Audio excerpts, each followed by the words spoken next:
Boa noite, meus amigos. Boa noite, minhas confreiras e confrades do Cetrasc. Eu sou o professor Danilo Cruz e estou aqui hoje para batermos um papo a respeito do espiritismo e as doenças psicossomáticas. Vamos falar um pouquinho sobre a visão espírita desses transtornos cada vez mais vistos, né, sendo extremamente comuns hoje em dia. Sejam bem-vindos, divulguem esse vídeo para possíveis interessados, para as pessoas que você julga que podem se beneficiar dessa perspectiva.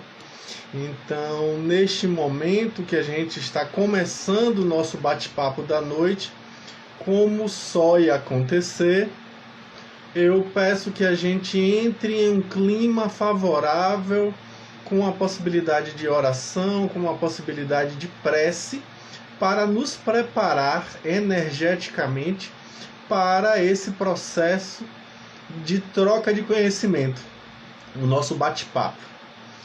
Então vamos buscar a nossa interioridade, alçando a presença, ou seja, buscando estarmos verdadeiramente aqui e agora, neste momento, respirando de forma consciente e elevando o nosso nível vibratório.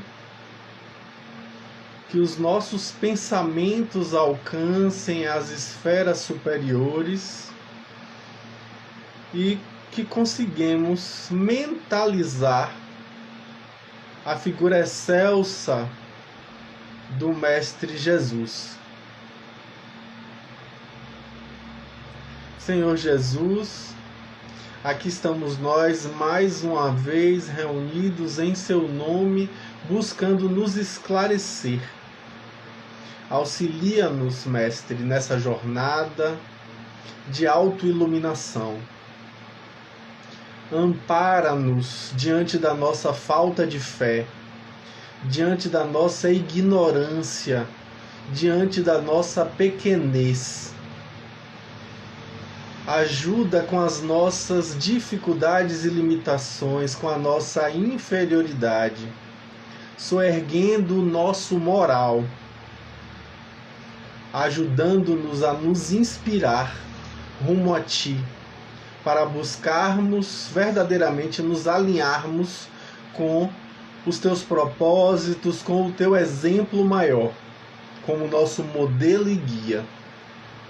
Que as Tuas bênçãos possam ser por nós percebidas, pois sabemos que elas são incessantes. Que a Tua amorosidade possa ser multiplicada por nossos corações e muito especialmente por nossas mãos, para todos aqueles que cruzarem os nossos caminhos.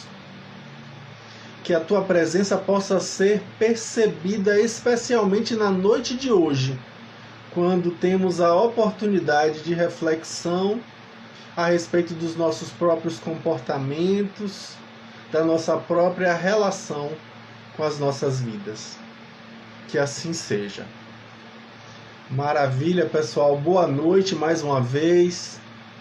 Sejam todas e todos bem-vindos. Estamos aqui mais uma vez nessa casa maravilhosa que sempre me acolheu com muito carinho, com muita receptividade, que é o Cetrasc. Sempre tenho boas lembranças dos seminários e das palestras que tive a oportunidade de participar no Cetrasc, e com certeza isso continua quando falamos em termos desse momento em que a gente vive tão especial de, apesar da distância, buscarmos nos aproximar, através dessa telinha aqui, mas que com certeza consegue nos tocar os corações na medida em que a mensagem vai sendo propagada e a gente vai conseguindo se aproximar gradativamente. Boa noite a todas e todos, sejam bem-vindos vocês que estão chegando agora. Eu espero que vocês possam partilhar esse vídeo para possíveis interessados. Tem uma setinha aqui embaixo é só clicar nessa setinha e encaminhar para pessoas que possam ser beneficiadas por essa fala de hoje, quando vamos analisar a visão espírita das doenças psicossomáticas.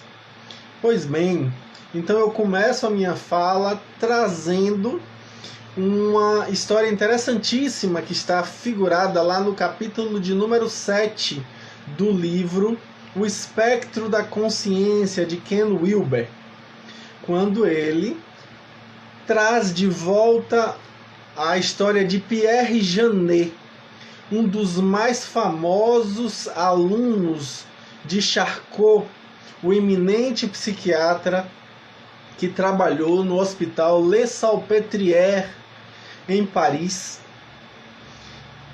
lá no final do século XIX. Pois bem, Janet, que havia sido um brilhante aluno de Charcot, foi também colega de Sigmund Freud, mas era mais avançado do que ele nos estudos a respeito da hipnose e no estudo da histeria, um fenômeno psicológico bastante interessante, mas que está ainda hoje envolto em inúmeros preconceitos. O próprio termo histeria, quando usamos hoje no vulgo, geralmente nos remete a uma perspectiva de teatralidade, com uma perspectiva de intencionalidade, que muitas vezes não corresponde bem ao que acontece realmente com quem sofre dessa perspectiva. O termo por si já é, de certo modo, um tanto quanto preconceituoso, na medida em que a palavra histeria vem do grego hysteros, que significa útero. Só aí a gente já vê o preconceito. A visão de que histeria seria um transtorno mental exclusivo das mulheres. E já naquela época de Charcot, vamos perceber que isso não acontece dessa forma. É bem diferente. Deixa só eu ativar aqui o comentário para elucidar as pessoas qual é o tema da nossa fala de hoje. Porque volta e meia eu me esqueço de fazer esse esclarecimento. Opa, espiritismo e doenças psicossomáticas.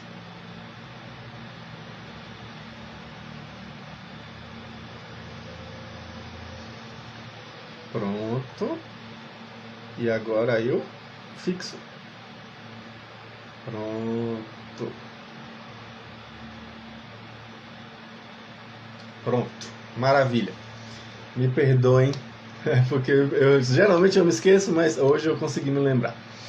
Então, como eu estava dizendo, Janet foi um eminente psiquiatra, trabalhador lá do Hospital Le Salpêtrière, e como diz Ken Wilber no livro O Espectro da Consciência, em determinado momento ele estava dando aula para seus alunos a respeito da hipnose e mandou entrar um dos voluntários, ou seja, é bom lembrar, né? Era um homem. Só aí a gente já percebe como o preconceito não tem sentido nesse caso específico. Pois bem, esse homem em questão foi hipnotizado, ele foi levado de forma sugestionada a um estado de transe hipnótico, onde ele estava receptivo à influência hipnótica, ou seja, à ordem, à sugestão. E aí, nesse momento de transe, ele foi conduzido a um estado mental em que foi orientado a ele que, assim que ele despertasse, tudo ficaria normal. Mas em um determinado momento, o professor Janet faria um gesto de mão específico, e com esse gesto, ele ativaria nele, o paciente ativaria nele próprio, um comportamento peculiar. Ele iria até o canto da sala, onde estava naquele anfiteatro colocado propositadamente um guarda-chuvas. O guarda-chuva estava ali, ele iria pegar o guarda-chuva, abrir, fechar e colocar de volta no lugar. Era a tarefa que ele deveria fazer. Abrir o guarda-chuva, fechar, colocar de volta no lugar. E assim foi feito. Com toda a sugestão hipnótica que foi colocada, aquele jovem, que não tão jovem, era um jovem senhor, melhor dizendo, foi despertado do seu transe hipnótico, e os alunos que estavam naquele anfiteatro lhe perguntaram o que ele havia vivido. E ele disse que não lembrava do que havia acontecido durante aquele momento de transe hipnótico.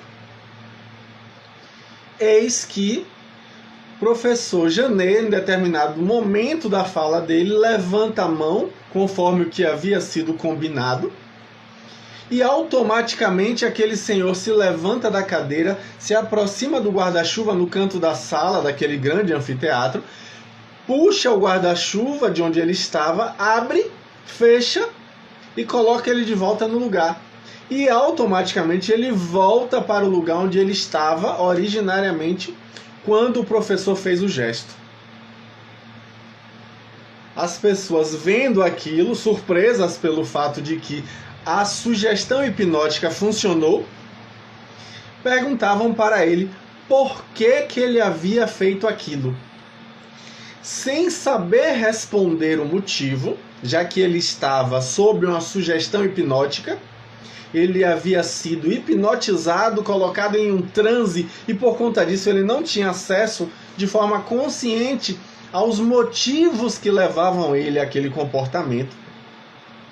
Ele então dava uma justificativa que fosse minimamente plausível para responder àquela demanda específica. Ele tentava justificar, apesar de sentir um certo incômodo com o fato de não saber exatamente por que ele havia feito isso. Aí então ele respondeu: eu fiz porque eu estou precisando de um guarda-chuva. Aquele ali estava, me chamou a atenção, eu fui lá, abri para ver como ele era, para ver se seria um modelo interessante para eu comprar em um momento oportuno. E assim ele respondeu e as pessoas sorriam, porque percebiam que ele realmente não tinha qualquer consciência do motivo que havia levado ele a aquela situação, aquele comportamento específico. Um novo paciente foi chamado, e aquele foi retirado do ambiente, e foi também aquele novo paciente conduzido a um transe hipnótico, e o mesmo tipo de sugestão foi feita. O mesmo tipo de sugestão foi feito. O que é que acontece? Aquele novo paciente, quando desperto, quando estava sendo entrevistado pelos alunos, viu o gesto do professor Janet, aquele gesto previamente combinado, automaticamente se levantou de onde estava, correu ao canto da parede onde estava o guarda-chuva, abriu, fechou, colocou de volta e voltou para seu lugar. Os alunos que assistiram aquilo perguntavam para ele também, aquele novo paciente, por que ele havia feito o que fez. E a resposta dele não foi diferente da do primeiro. Ele disse que, na verdade, havia feito aquilo porque viu, desde o momento que entrou na sala, que havia um guarda-chuva ali. E ele imaginou que alguém tivesse perdido o seu guarda-chuva, foi ver se reconheceria de quem seria aquele guarda-chuva para poder devolver oportunamente.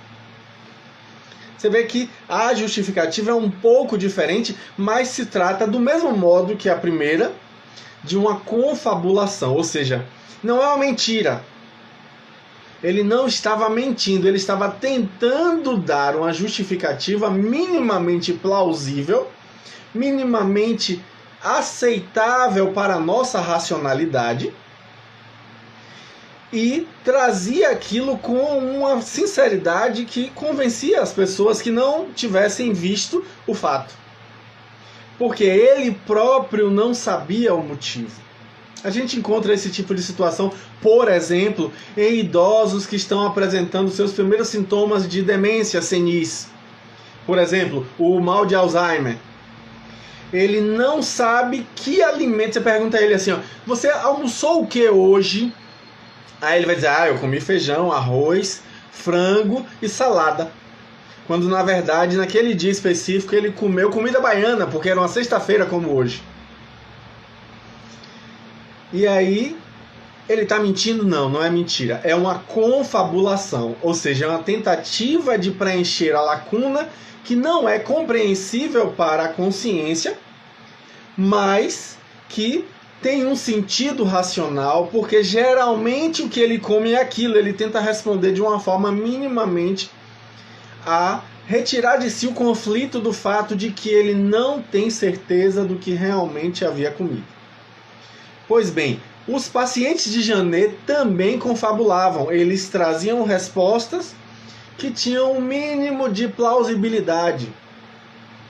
Mas, na verdade, o que acontecia ali era o fato de que eles não tinham acesso aos motivos inconscientes dos seus comportamentos. Com esse experimento, nos diz Ken Wilber, Pierre Janet atestava de forma cabal a existência do inconsciente. Porque nós temos uma parcela da nossa personalidade da qual nós não tomamos consciência. Nós não temos acesso a essa parcela da nossa personalidade, a esse aspecto. E por não termos acesso a isso, tentamos dar 1000 justificativas para os nossos comportamentos, quando na verdade essas tais justificativas nada mais são do que estimativas da verdade, mas que muitas vezes estão bem distantes da verdade. Então, com isso a gente percebe que muitos dos nossos comportamentos têm justificativas no inconsciente. Muitas das nossas ações não estão nitidamente claras em termos de causalidade. E aí, com isso, nós vamos perceber que as emoções, muito frequentemente, estão no âmbito desses comportamentos que nós não conseguimos conhecer. Só para ilustrar um exemplo, para a gente compreender na nossa vida prática como isso poderia ter um impacto, a gente muitas vezes se vê em situações em que as emoções nos tomam. É só um exemplo para a gente lembrar. Sabe aquele momento em que você encontrou uma pessoa pela qual você era apaixonada? Sabe aquela paixão adolescente? O que é que acontece? Uma tempestade de emoções, né? O coração bate rápido, tá ali tu. A gente sabe que, os olhos têm alterações, a gente tem, uma dilatação nas pupilas. Quando a pessoa que a gente é apaixonada aparece, a gente quer vê-la por inteira. A pupila faz assim, dilata. A mão sua. Às vezes não é só a mão, o corpo sua, a chamada hiperidrose. Aí sua frio, às vezes, inclusive. A gente sente as pernas tremerem. É como no interior, que eu sou do interior, as pessoas falam, dá caruara nas pernas. Pois é, treme igual a vara verde. É uma fala muito frequente, que a gente ouve muito no interior. Né? Então, a gente vive emoções de maneira intensa. E isso tudo por quê? Porque viu uma pessoa. Ou seja, um estímulo psicológico, ou seja, uma percepção de uma pessoa de um estímulo, de uma circunstância específica, gera tanta alteração fisiológica, e eu nem falei aqui do friozinho na barriga. Algumas pessoas têm dificuldade nesses momentos de emoção intensa de controlar os esfíncteres, ou seja, às vezes a pessoa acaba urinando sem querer. A gente vê isso de vez em quando, algumas pessoas urinam porque estão rindo muito, né? Ou até mesmo defecando. Isso também pode acontecer no momento de grande emoção, em especial no medo intenso. Não é verdade? Pois bem, a gente vai ver algumas pessoas sentirem formigamento nas têmporas. Algumas pessoas vão falar de anestesia de partes do corpo, uma insensibilidade. Outras vão ter até mesmo cãibras, as chamadas mioclonias, né? Quando o corpo começa a reagir como se a gente estivesse ali tendo espasmos musculares. Tudo isso por conta de um fenômeno emocional. Quando a gente é convidado a fazer uma palestra para uma grande multidão, eu me lembro, as primeiras palestras que eu fiz, meu Deus do céu, era um nervosismo. Eu me lembro bem, a primeira palestra espírita que eu fiz, eu tinha 18 anos, no Centro Espírita Paulo e Estevão, na Pituba, em Salvador. E óbvio que eu gaguejei, óbvio que eu fiquei tenso, óbvio que deu muita tensão muscular. Depois eu fiquei sentindo dores, aquela tensão, aquela coisa. Óbvio, faz parte. E ainda hoje, de vez em quando sou convidado para uma plateia, ou que eu sei que tem alguém que é, por exemplo, fera no assunto que eu vou falar. Ai, meu Deus, eu sinto ainda, a gente sente esse padrão emocional, para você ver como um estímulo pode trazer para o nosso organismo toda uma forma de reagir. Então, com isso, a gente percebe que todo comportamento humano comunica algo. Olha que fala interessante. Dentro da psicologia sistêmica, esse é um dos paradigmas. Todo comportamento humano comunica algo. Ou seja, tudo que a gente faz tem um sentido, nada é desprovido de significado. E como a gente muito comumente no movimento espírita repete bastante que não existe acaso, que nada há sem um sentido, isso casa direitinho com a visão espírita. A gente sabe que tudo tem um sentido, todo comportamento comunica alguma coisa. E às vezes, quando a gente não consegue comunicar através da nossa fala, a gente comunica com o organismo. Quando a boca cala, o corpo fala. Quantas das nossas doenças são exatamente decorrentes disso aí? Por quê? Porque a palavra, ela é um símbolo. E a palavra grega, símbolos, significa na sua origem. Vocês sabem que eu gosto muito de etimologia, né? Que é a origem das palavras. Símbolos significa aquilo que une, aquilo que junta. É o contrário da palavra grega diabolos, que é de onde vem a palavra diabo, que significa literalmente na sua origem aquilo que divide, aquele que separa, aquele que fragmenta, o que rompe. Né? Pois bem, daí é que vem essa palavra. Então a palavra símbolo é o que une. Une o quê? Une o que está dentro com o que está fora. Une a experiência subjetiva com a experiência objetiva. Unifica a vivência com a expressão dessa vivência. Então, naquele momento, através da palavra, a gente pode comunicar ao outro o que está vivendo internamente. E no momento que cessa a palavra, essa comunicação, sendo necessária, se dá através do nosso corpo, da atuação que o corpo providencia. E essa atuação às vezes é fisiológica, às vezes ela se manifesta no nosso corpo. Às vezes a gente vai perceber que os órgãos trazem essa comunicação. Tem um psicólogo que eu gosto bastante, que é Carl Rogers, que vai chamar de incongruência esses conflitos internos que a gente vive quando a gente não tá conseguindo ser a gente mesmo, sabe? Quando a gente fica querendo ser o outro, parecer aquilo que não é. A gente às vezes tem isso, né, de querer aparentar que está bem, que está tudo maravilhoso, mas não é exatamente isso que está vivendo. A gente faz semblante de que está tudo muito bem, mas internamente está vivendo um momento difícil, complicado.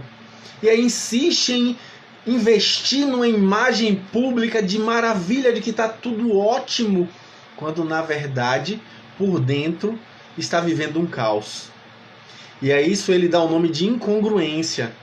E essa incongruência se manifesta como? Como é que a gente identifica, segundo Carl Rogers, observando as emoções, observando o seu próprio organismo, observando sua reação física. Você está sentindo agora algum tipo de tensão? Você está sentindo agora algum tremor? Você está sentindo agora uma salivação excessiva ou uma boca seca?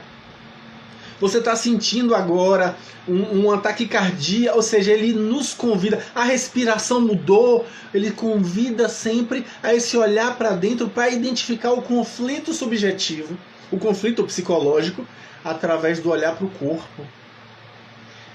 Perceber a respiração. Perceber o nosso momento, a nossa presença, o aqui e agora. É através desse olhar que a gente vai conseguir perceber o que é que o corpo está comunicando da nossa subjetividade, que as nossas palavras não estão conseguindo alcançar. E aí com isso a gente vai perceber que às vezes essa comunicação é apenas simbólica no sentido de não afetar realmente o nosso corpo físico de forma cabal, mas há ali uma afetação de forma funcional. Como assim, Danilo? Afeta a função, mas não afeta o corpo. Por exemplo, aí eu já vou fazer a diferença desses dois transtornos. Existe um transtorno chamado conversão, que é quando a gente traz para o corpo o simbolismo daquela dor, mas não afeta o corpo. Por exemplo, algumas pessoas têm paralisia psicológica. A pessoa não consegue andar, não consegue mover os membros inferiores. Aí vai no neurologista, faz os exames, vai no fisiatra, faz os exames todos e o corpo está funcionando perfeitamente, não tem nada de errado. Todos os reflexos estão normais, não tem nada de errado com o corpo. E aí o médico identifica isso e diz: você não tem nada. Aí encaminha para o especialista em nada. O psicólogo, né? É o especialista em nada. Porque não tem nada, entre aspas, não tem nada orgânico, mas tem algo emocional ali sendo manifestado. Há uma conversão.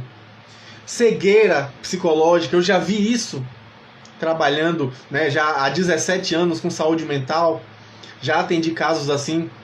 Já atendi casos muito frequentemente de situações em que a pessoa está vivendo um conflito emocional tão grave que ela não consegue encarar esse conflito e transforma ele em um sintoma físico sem que haja um fenômeno orgânico ali envolvido.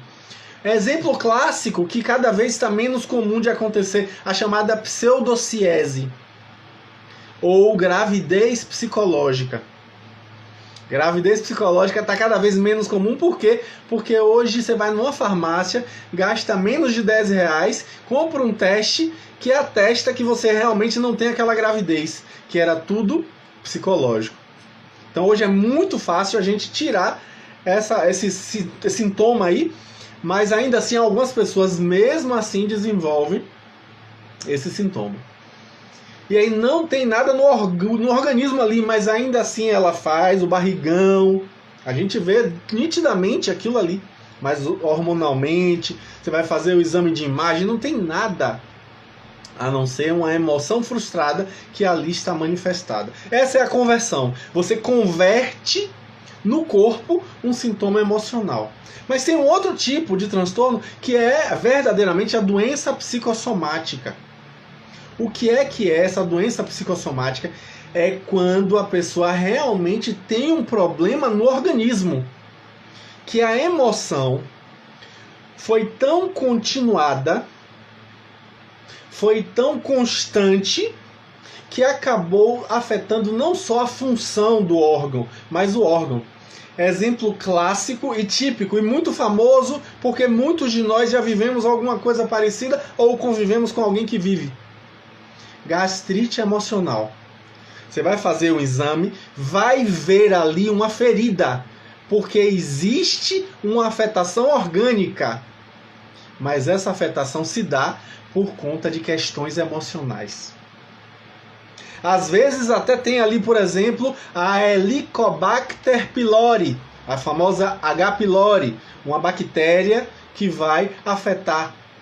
Mas, apesar da bactéria, há um conteúdo emocional que leva a essa circunstância. Porque tem pessoas que têm o H. pylori, mas não têm nenhum sintoma de gastrite. E aí, como é que a gente vê essa situação?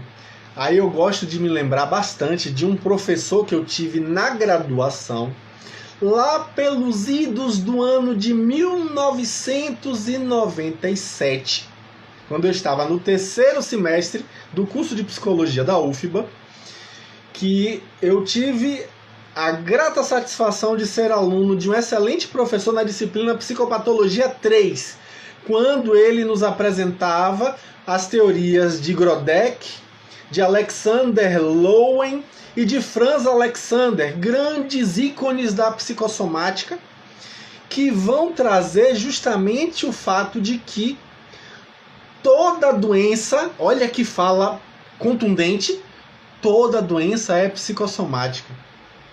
Como assim?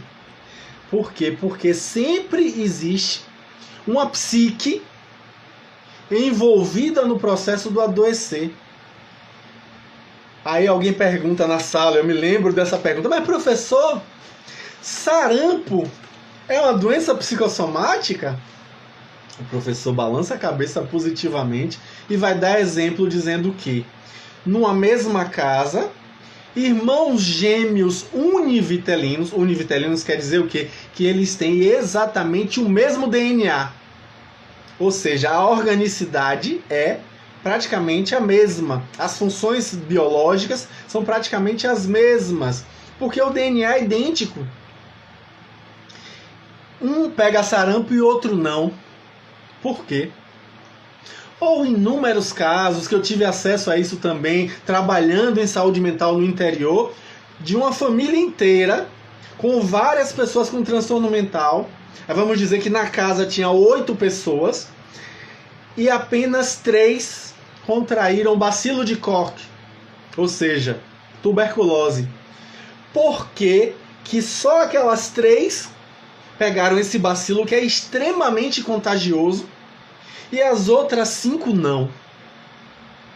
E aí a gente vai percebendo como as emoções e o padrão de personalidade vão fazer toda a diferença na compreensão do fenômeno adoecer. E eu não estou entrando ainda, já vou entrar, no fator espiritual que faz toda a diferença nessa perspectiva. O sistema imunológico é todo modulado pelas emoções. Quanto mais estresse, mais cortisol, que é um hormônio que serve justamente para mostrar o nosso estresse, é a nossa adrenalina, né? Pois bem, quanto mais adrenalina, menor o sistema imunológico, a eficácia do sistema imunológico. E aí mais abertos estamos para as doenças infectocontagiosas. Ah, professor, mas e uma fratura? Houve um comportamento que levou àquela fratura. Ou seja, o tempo inteiro existe uma psique envolvida no processo do adoecimento, e nesse olhar, nesse sentido, todas as doenças são psicossomáticas. Por isso, os especialistas em medicina psicossomática vão dizer que não existem doenças, existem doentes. A noção de doença é uma invenção da ciência para compreender padrões e tentar ajudar de maneira mais categorizada. Mas não existe uma depressão igual a outra, não existe um transtorno bipolar igual a outro, existem sempre inúmeras singularidades e peculiaridades. Com isso aí a gente vai perceber o motivo para ter surgido uma ciência, que inclusive Divaldo Pereira Franco fala muito dela, que é a chamada psiconeuroendocrinoimunologia. O nome é enorme. Vou repetir. Psiconeuroendocrinoimunologia, que é o que estuda justamente esses fenômenos. Aí eu me lembro de um livro que fala do cérebro triuno, ou seja, um cérebro em três, que é de Paul MacLean, publicado em 1968, que vai corroborar com o que André Luiz trouxe através dos ensinos dos nossos mentores espirituais superiores, através da mediunidade abençoada de Chico Xavier, lá no ano de 1947, no livro No Mundo Maior, quando eles vão falar justamente que o cérebro humano é dividido em três partes. Olha a ciência confirmando o que a doutrina espírita falou antes. Esse cérebro triuno são exatamente essas três partes. A parte mais basal, que são os automatismos, como diz André Luiz. A parte mediana, que corresponde ao córtex motor, que corresponde à nossa visão com o hoje. Os automatismos têm a ver com o nosso instinto, o nosso passado animal, evolutivo. O hoje é o momento presente e a nossa visão do lobo frontal, os lobos frontais, que é a terceira parte do nosso cérebro, que o professor Paul MacLean vai falar justamente como sendo os três modos de se usar o cérebro, que André Luiz já havia falado antes. Aí a gente vai perceber que essa última parte é a fonte do nosso superconsciente, ou seja, nossas potencialidades, nosso futuro, que está em nós também. Olha que fala interessante. Inclusive, existe um autor que eu gosto bastante, que falava disso lá na época de André Luiz também, que é Roberto Assagioli, o pai da psicossíntese, um italiano brilhante, que depois de desencarnado vem através da mediunidade de Ruth Brasil Mesquita trazer um livro maravilhoso que eu sempre recomendo, chamado Reflexões sobre a Paz. Assagioli é brilhante. Ele vai falar isso, que nós às vezes vivemos o subconsciente olhando para o superconsciente. Ou seja, vivemos a nossa animalidade olhando para as nossas aspirações espirituais. Ou o contrário, queremos viver as aspirações espirituais, mas com inveja de quem está vivendo lá embaixo a animalidade. E aí a gente não está inteiro. Olha aí a incongruência de Rogers. A gente não está vivendo nenhuma coisa nem outra, e aí está completamente dissociado de si. Não está sendo completo, inteiro. Existe uma autora também, Suzanne O'Sullivan, que vai trazer justamente num livro que não foi traduzido para o português, chamado It's All in Your Head, ou seja, seria uma tradução assim, está tudo na sua cabeça. Ela vai falar só sobre conversões, sobre fenômenos conversivos, nos trazendo o aprendizado maravilhoso de inúmeros transtornos emocionais que têm como causa emoções disruptivas, problemas com culpa, com medo, com sensação de obrigação, com raiva, todos esses sentimentos negados que se manifestam através do nosso organismo. E é por isso que Chico Xavier vai nos trazer de forma magistral que a paz ela advém da tranquilidade, da consciência do dever cumprido. Enquanto a gente não vive essa paz da consciência de dever cumprido, a gente fica nessa sensação de que a gente não está vivendo o nosso potencial, não está vivendo o nosso significado existencial, o nosso sentido de vida. Essa fala dele me faz lembrar dos estilos de personalidade, que é outro estudo brilhantíssimo, e como alguém colocou aí de forma também bastante proveitosa, todo esse tema de hoje, obviamente, que daria não só um seminário, mas alguns, com inúmeros palestrantes, é bom dizer. A gente vai ver que padrões de personalidade têm a ver com padrões diferentes de adoecimento. Personalidade de tipo A, pessoas apressadas, controladoras, irritadiças, impacientes. Geralmente elas tendem a desenvolverem mais facilmente problemas cardiovasculares, em especial hipertensão arterial. Não quer dizer que você tendo hipertensão é desse tipo de personalidade. E também não quer dizer necessariamente que esse tipo de personalidade vá gerar necessariamente esse tipo de transtorno. Mas existe uma correlação estatística. E só isso já é suficiente para a gente ter um olhar para si e se posicionar. Personalidade tipo C predispõe para o câncer. São pessoas muito mais ensimesmadas, introvertidas. Personalidade tipo D, pessoas mais estressadas. Isso também predispõe para problemas articulares, para problemas de diversas naturezas. Só estou trazendo alguns exemplos aqui para a gente perceber como a psique influencia no surgimento disso. E aí eu não estou nem incluindo ainda a questão do fator espiritual. Porque a gente tem que incluir aí também, como diz Joana, de forma também importante, e aí eu trago também uma fala que eu gosto bastante, que é de Jorge Andréa dos Santos, psiquiatra que escreveu um livro chamado Psicologia Espírita. Pois é nesse livro que ele vai falar dos fatores espirituais, incluindo aí também a necessidade evolutiva, porque às vezes a gente traz questões das nossas encarnações passadas para serem resolvidas nessa, e os fatores obsessivos, porque nós nos vinculamos a outras mentes, que muitas vezes vão ter o papel de uma parasitose espiritual. Vão se vincular conosco e nos insuflar pensamentos, emoções, para tentar nos punir dos males que supostamente nós fizemos com eles no nosso passado evolutivo. E porque mentalizamos, sintonizamos com eles através da culpa, como diz Joana, é justamente a emoção da culpa que faz a gente se vincular com esses espíritos, daí a necessidade da terapêutica do auto-perdão.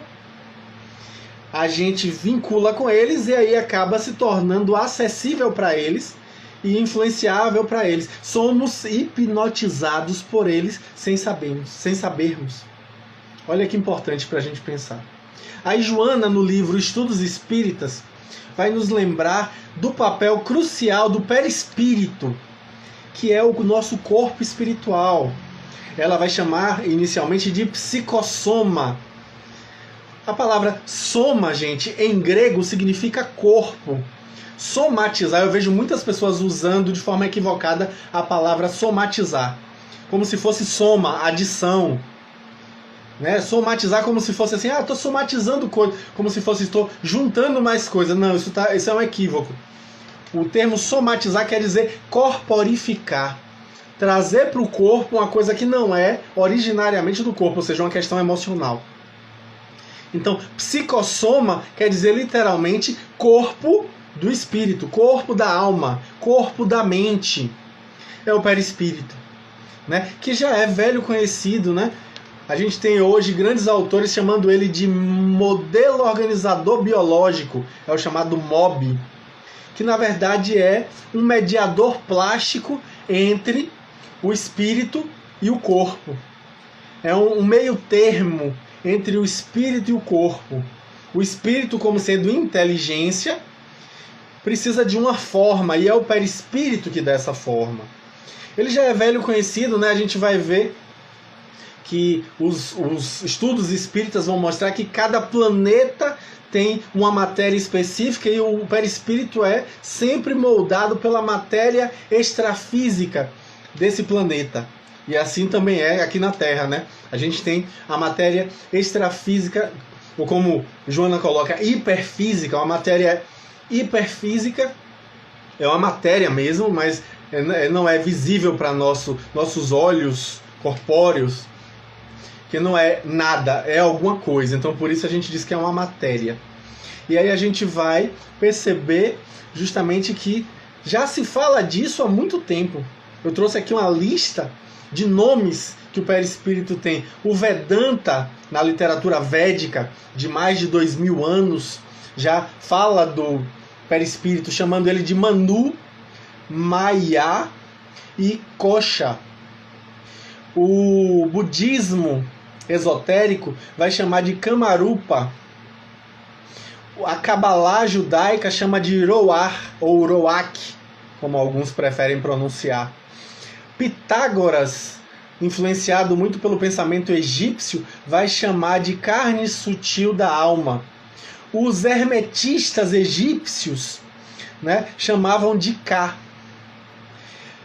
Aristóteles chamou de corpo sutil e corpo etéreo. Orígenes e os neoplatônicos vão chamar de aura, daí que a gente tira a palavra aura. Orígenes, né, que é esse grande escritor do neoplatonismo, ele vai trazer justamente que a manifestação dessa aura é visível a alguns, ou seja, os chamados médiuns. A gente sabe muito bem disso, né? Tertuliano, o Grande, vai se chamar isso de corpo vital da alma. Próculo chama de veículo da alma. Paracelso, mais recentemente, aí agora já no século XVI, ele influenciando bastante a medicina, vai chamar de um jeito bem peculiar, que a gente tem muitas pessoas que chamam dessa forma, né, que é chamado corpo astral. Olha que nome conhecido de nós, né? O corpo astral. Foi Paracelso que trouxe esse nome. Leibniz vai trazer o nome de corpo fluídico, rompendo com a visão de Spinoza. Ele vai falar das mônadas, né? As células monádicas. Ele vai chamar justamente de corpo fluídico. E com o desenvolvimento da efluvioscopia e a efluviografia, a gente vai ver também a ciência hoje chamar de corpo bioplásmico, né? E aí a gente vai encontrar também na Bíblia, falando sobre esse termo. O próprio Paulo de Tarso, nas suas epístolas, chama de alma, chama de corpo espiritual e em alguns momentos também chama de corpo corruptível. Ou seja, é um assunto já conhecido, né? É um assunto já antigo, não é uma coisa nova que a gente está falando. E aí Joana vai dizer o quê? Que o psicossoma, esse perispírito, ele é um catalisador das energias divinas.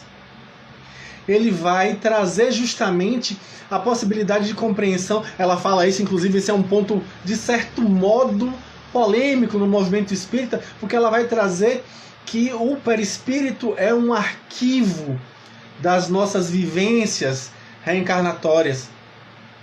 É um arquivo por quê? Porque ele traz em si essas experiências multifárias.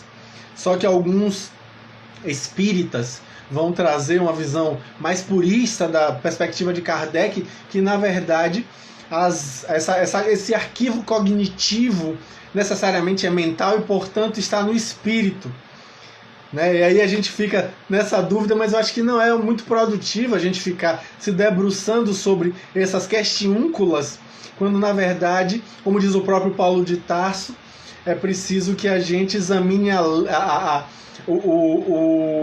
letra, mas sem se prender ao pé da letra. A gente precisa, na verdade, pensar para além da letra, né? Não ficar preso à letra morta, e sim buscar o mais além, né? Que é o que realmente interessa e faz a diferença. Então a gente sabe que a vida, gente, André Luiz Peixinho, né? Foi meu preceptor, espírita famoso da Federação Espírita do Estado da Bahia.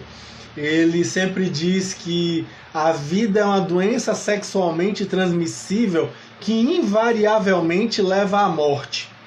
Eu sempre rio ouvindo essa fala dele, mas é uma grande verdade, né?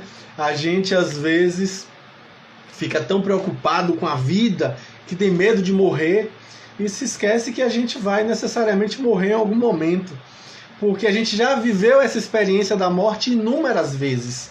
Não é nenhuma novidade para a gente viver a experiência do morrer. É algo que, infelizmente, ainda é um tabu. A gente ainda é aprisionado pela visão materialista da vida.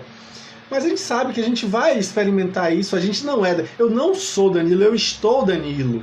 Eu sou espírito imortal. Eu sempre falo isso nas minhas palestras. Minha filha ri quando eu falo isso e diz que, pô papai, por que você sempre fala desse jeito? Porque é uma grande verdade que infelizmente a gente ainda não consegue vivenciar como verdade. E aí a gente precisa perceber que às vezes aquele problema de pele está falando ali da gente de uma dificuldade de limite, de relação. Aquele problema respiratório, por vezes, está falando de nossa dificuldade de fazer trocas. Na verdade, aquela dor de cabeça lancinante muitas vezes vai trazer a informação de que estamos sendo muito aprisionados ao mental, muito focados aqui e pouco produtivos no sentido de colocar em prática aquilo que tanto pensamos. E o pensar demais acaba sobrecarregando. Às vezes aquele problema articular tem a ver com a dificuldade com a relação, uma dificuldade com a hierarquia. Aquela questão na coluna pode ter a ver com a dificuldade com relação ao fato de que a gente está assumindo responsabilidades que muitas vezes não são nossas, uma dificuldade de dizer não. Aquele problema cardíaco pode estar trazendo ali uma questão bem clara com relação à forma como a gente expressa os nossos sentimentos. Aquele problema específico com a nossa tireoide pode estar dizendo que a gente tem engolido muito sapo. Ou até isso também pode referir à nossa gastrite, de tanto sapo que engole, o estômago virou um grande brejo. E aí, óbvio que a emoção se manifesta primeiramente de maneira energética, como dizem os acupunturistas e a medicina tradicional chinesa, e depois aquilo ali vai se tornando funcional e posteriormente se torna orgânico.